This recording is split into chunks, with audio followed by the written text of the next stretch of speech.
नमस्कार। जनमानस विवेचना के YouTube चैनल पर आपका स्वागत है। मैं हूं अमलेंदु भूषण खां। आज राजस्थान में कौन चेहरा होगा, कौन उम्मीदवार है, कौन मुख्यमंत्री बनेगा, उसका खुलासा आज प्रधानमंत्री नरेंद्र मोदी ने चित्तौड़गढ़ में कर दिया। ये बात सुनकर के आज प्रधानमंत्री नरेंद्र मोदी के मुंह से यह बात सुनकर कौन उम्मीदवार है, कौन मुख्यमंत्री बनेगा, इसका खुलासा होने के बाद पूर्व मुख्यमंत्री और भाजपा के वरिष्ठ नेता वसुंधरा राजे सिंधिया को आज करारा झटका लगा है। आज इस बात का खुलासा हो गया जो कोई भी चेहरा नहीं है राजस्थान में, सिर्फ एक चेहरा है, वह है कमल और वह है मोदी। मोदी के चेहरे पर, मोदी के नाम पर, मोदी के निशान पर चुनाव लड़ा जाएगा, विधानसभा चुनाव लड़ा जाएगा। यानी वसुंधरा राजे जिस उम्मीद से बैठी हुई थी, कल रात भी यानी रविवार की रात भी घंटों सीईसी की बैठक हुई और इस बात की उम्मीद थी वसुंधरा राजे सिंधिया को कि कल चित्तौड़गढ़ आने से पहले इस बात की घोषणा या चित्तौड़गढ़ आने के बाद प्रधानमंत्री नरेंद्र मोदी जरूर उनके नाम की घोषणा करेंगे, लेकिन ऐसा नहीं हुआ। प्रधानमंत्री ने खुले मन से भरी सभा में कहा, एक ही चेहरा है, वह है कमल, एक ही निशान है, वह है कमल, एक ही उम्मीदवार है, वह है कमल। यानी कमल कमल कमल, कोई उम्मीदवार नहीं, कोई चेहरा नहीं, सिर्फ निशान। आपका जो भी उम्मीदवार है वो कमल है। यानी इस वसुंधरा राजे सिंधिया जो अब तक यह मान करके चल रही थी जो उनके बगैर चुनाव नहीं लड़ा जाएगा, विधानसभा चुनाव नहीं लड़ा जाएगा, वह सीधा सीधा अब इसका खुलासा हो गया। कमल, इस कमल को ही भारी बहुमत से जिताना है और हम इस कमल के नेतृत्व में, कमल के निशान से राजस्थान का भाग्य भी तेज गति से आगे बढ़ाएंगे। हमारी उम्मीद कमल है, हमारा उम्मीदवार कमल है। हम कमल खिलाएंगे, भाजपा को जिताएंगे। इसी लक्ष्य के साथ हम सबको एक मुक्त ताकत बनाकर निकल रहा है। एक बार फिर मेवाड़ इतना भव्य स्वागत करने के लिए मैं फिर एक बार मेवाड़ की धरती को प्रणाम करता हूं, इस वीर माताओं को प्रणाम करता हूं, यहाँ के सभी नागरिकों को प्रणाम करता हूं। मेरे साथ बोलिए भारत माता की। कहीं भी बेटियों के साथ हो रहे अन्याय को देखता, उसके बारे में सुनता, लेकिन राजस्थान में तो कांग्रेस सरकार ने बेटियों से अन्याय की परंपरा ही बना दी है। यहां बाड़मेर में दलित महिला से दुष्कर्म कर उस पर एसिड डाल दिया जाता है। सूरतगढ़ में महिला की हत्या कर शव रोड पर फेंक दिया जाता है।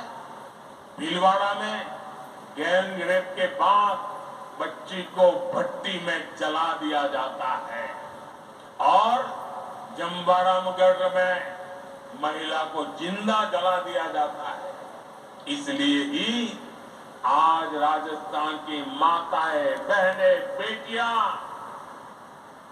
कह रही है भाजपा को लाना ही है, उनको भरोसा है भाजपा आएगी, महिला सुरक्षा लाएगी। मेरे परिवारजनों, मेरी माताएं, बहनें, बेटियां भी जानती है कि मोदी उनको दी हुई हर गारंटी पूरा कर रहा है। बीते 9 वर्षों में भाजपा सरकार ने बेटियों के लिए सैनिक स्कूलों के, सेना के अग्रिम मोर्चे में तैनाती के दरवाजे खोल दिए हैं। केंद्रीय पुलिस बलों में महिलाओं की संख्या दोगुनी की जा चुकी है। देश भर में पुलिस सिस्टम में 33% महिलाओं की भर्ती को भाजपा सरकार प्रोत्साहित कर रही है। अब लोकसभा और विधानसभा में भी 33% सीटों में बहनों को आरक्षण की गारंटी मोदी ने पूरी की है। कांग्रेस कितने दशकों से आरक्षण के नाम पर बहनों से वोट मांगती रही, आपसे वोट मांगती थी और संसद में अपने साथियों से बिल को फड़वाती भी थी।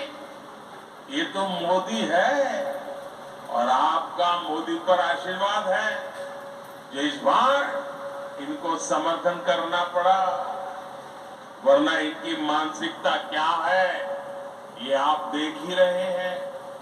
कांग्रेस के गठबंधन गठबंधन के नेता महिलाओं को लेकर कैसी कैसी अपमानित करने वाली बातें कर रहे हैं, ये आए दिन हम देख रहे हैं। ये इस कानून से बहुत नाराज है। ये चाहते ही नहीं कि महिलाओं को उनका हक मिले, इसलिए बहाने बना रहे हैं, जाति धर्म के नाम पर भ्रम फैला रहे हैं। मेवाड़ की, राजस्थान की युवा बेटियों को अपने वोट से कांग्रेस की साजिश का जवाब देना है। आपको अपने घर में अपने परिवार के सदस्यों को भी कांग्रेस की साजिश के बारे में बताना है। मेरे परिवारजनों, मेवाड़ का ये पूरा क्षेत्र असीम संभावनाओं का क्षेत्र है। हमारे सीपी जोशी जी तो इसी क्षेत्र के प्रतिनिधि हैं। वे मेवाड़ के, राजस्थान के विकास से जुड़े हर मुद्दे को दिल्ली में जोर शोर से उठाते हैं। आज भी चित्तौड़गढ़ में 7,200 करोड़ रुपए के प्रोजेक्ट का शिलान्यास और लोकार्पण हुआ है। आज पाली हनुमानगढ़ पाइपलाइन का लोकार्पण किया गया है। इससे राजस्थान में इंडस्ट्री का विस्तार होगा, हजारों नए रोजगार बनेंगे। भाजपा राजस्थान को टूरिज्म में नंबर 1 बनाना चाहती है। इसके लिए हम कनेक्टिविटी और कल्चर दोनों पर जोर दे रहे हैं। आज रेलवे, सड़क और शिक्षा से जुड़े कई प्रोजेक्ट का लोकार्पण किया गया है। नाथ द्वारा टूरिस्ट सेंटर में उसे लोगों की सहूलियत बढ़ने वाली है। हमारे सांवलिया से मंदिर में भी भारत सरकार ने बहुत सारी आधुनिक सुविधाओं को जोड़ने का काम किया है। यहां जब भाजपा सरकार आएगी तो ये काम और भी तेजी से पूरे होंगे।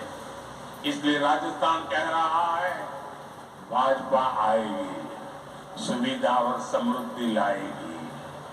मेरे परिवारजनों, आदिवासी हो, दलित हो, पिछड़े हो, हर समाज कांग्रेस के झूठ और वोट बैंक की राजनीति को पहचान चुका है। प्रधानमंत्री नरेंद्र मोदी ने एक बात और संदेश दिया कि राजस्थान में महिलाओं के खिलाफ बलात्कार के जितने मामले हो रहे हैं, उन्होंने जो अब तक की जघन्य घटनाएं हैं उसका उन्होंने नाम लेकर के, जगह का नाम लेकर के खुलासा किया। वहाँ पे जो बलात्कार की घटनाएं हुई, वहाँ पे लड़कियों को जलाया गया, वहाँ महिलाओं को एसिड डाला गया, तो ये उनका बलात्कार के बाद हत्या कर दी गई। इन सब बातों का खुलासा प्रधानमंत्री नरेंद्र मोदी ने किया। यानी महिला को लेकर के उन्होंने जितनी बातें की वह सब एक राजनीति के तहत किया गया, लेकिन महिला मुख्यमंत्री हो इसका खुलासा उन्होंने नहीं किया। महिला को मुख्यमंत्री बनने नहीं देना है, इस बात का भी उन्होंने खुलासा कर दिया।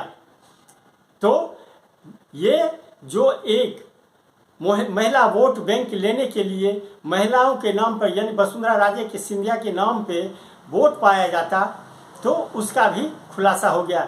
सबसे बड़ी बात एक और है, बीजेपी अध्यक्ष सीपी जोशी ने अपने संबोधन में वसुंधरा राजे सिंधिया तक का नाम नहीं लिया, जबकि दिया कुमारी का नाम उन्होंने मंच से लिया। इससे बड़ा संदेश, इससे कड़ा झटका वसुंधरा राजे सिंधिया को और नहीं दिया जा सकता था। आज के लिए बस इतना ही, हमें दीजिए आज्ञा। नमस्कार। आप मेरे चैनल को ज़रूर लाइक करें और सब्सक्राइब करें। आपका बहुत बहुत धन्यवाद।